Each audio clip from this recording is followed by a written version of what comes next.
Of course, tonight, Game 1, Edmonton Oilers at the Colorado Avalanche. Puck drops 8 o'clock Eastern Time, 5 o'clock Pacific. And I just want to give you a little bit of history as we start this series. We'll give you a little bit of history between these two. The Edmonton Oilers have won 8 of their last 11, check that, 8 of the last 14 meetings with Colorado.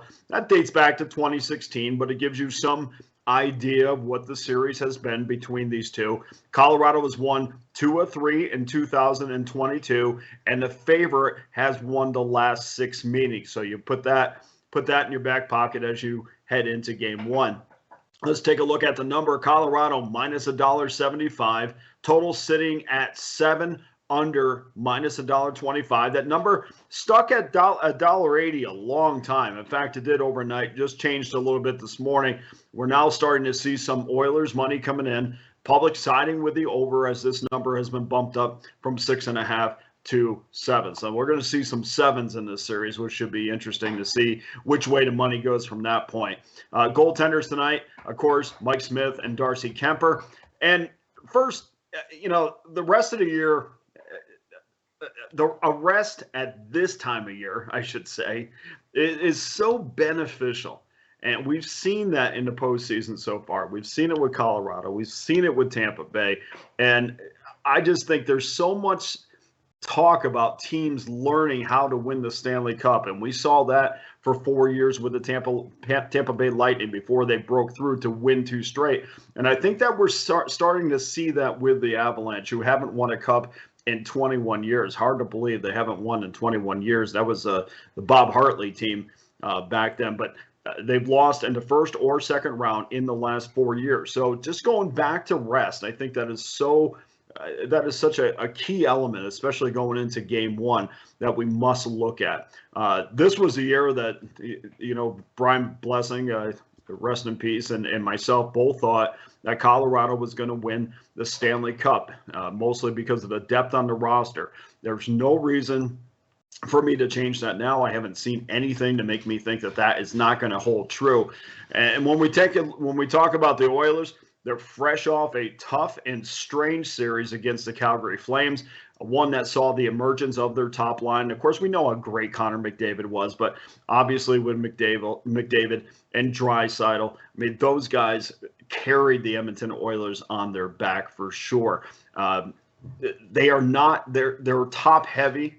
And that's one thing that really has always bothered me about Edmonton, extremely top heavy. And we also saw Mike Smith emerge and then submerge and then emerge again. He's too back and forth to me, although people like to compare how well he's done to what he's seen so far in the postseason. To me, he's still a goaltender that I can't rely on a night in and night out basis. And let's not focus on the fact, for Edmonton, how great their top line is. And we have seen that every single night. The problem for me is their depth and the fact that I think that Colorado can also match them star for star. Maybe not on the level of McDavid, but when you're talking about MacKinnon, you're talking about Landeskog, when you're talking about Mikko Rantanen, these are certainly guys that, I would go to battle with offensively every single day of the week, because I just think that they're just as good, maybe a tick lower than what Edmonton can give. But I just think that we make so much out of what Edmonton did against Calgary that we're really losing sight of the fact that Colorado also owns superstars of their own. And as much as we want to talk about those stars, I think the difference in this series is going to be defensively. I think Colorado has a real advantage. Obviously, we talk about Cale Makar quite a bit. Devin Taves, two guys that I think could really shut down or at least have some effect on that top line.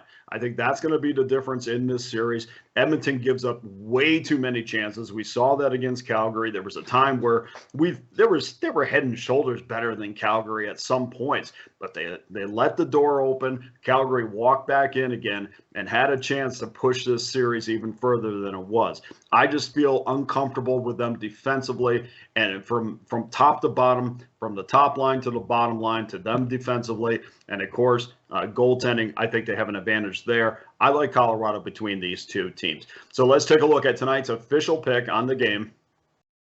The home team has won 5 of the last 6 meetings. The favorite has won 6 straight.